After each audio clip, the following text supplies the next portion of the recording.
உன்னை விட சின்ன பசங்க எல்லாம் 1000 2000 கொண்டு வந்து கொடுக்குறானுங்க. இது ஒரு சம்பளம் எடுத்து வந்து கையில் கொடுக்குறிய, உனக்கு வெக்கமா இல்ல? அப்பா 4 காசு அதிகமா கொடுக்கறதுனாலே அவங்களாம் ஒஸ்தி ஆயிட முடியாதுப்பா. நான் தான் உங்களுக்கு மூத்த பிள்ளை.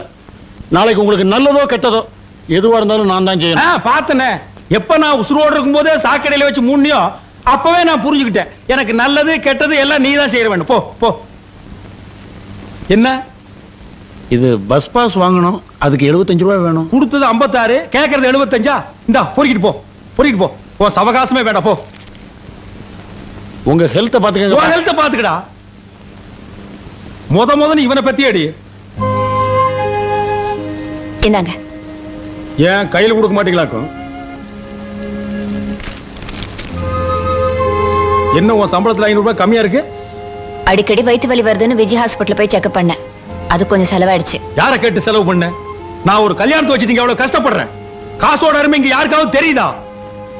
அதென்ன விஜயா ஆஸ்பத்திரி? ஏன் ஒரு சின்ன ஆஸ்பத்திரி நீங்க செக் பண்ணிக்க மாட்டீங்களாக்கும்? இது என் சம்பளம். செலவு பண்றதுக்கு எனக்கு உரிமை இருக்கு. அதுக்கு யாரையும் கேட்க வேண்டிய அவசியம் இல்ல. பாத்தியாடி என்ன திமிரா பேசிட்டு போறான்னு? நான் தான் அப்பவே தலைப்பாட அடிச்சுக்கிட்டேனே. உங்க அக்கா பண்ண கட்டாதீங்க வாயாடின்னு. நீங்க தான் சொந்தம் சொந்தம்னு போய் விழுந்தீங்க. இப்ப அனுபவிங்க.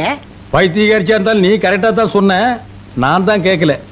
இவ விஷயத்துல எப்பவுமே கொஞ்சம் எச்சரிக்கையா தான் இருக்கணும் போல் இருக்கு. நல்ல பாம்பு இவ்வளவு ஒண்ணுடி.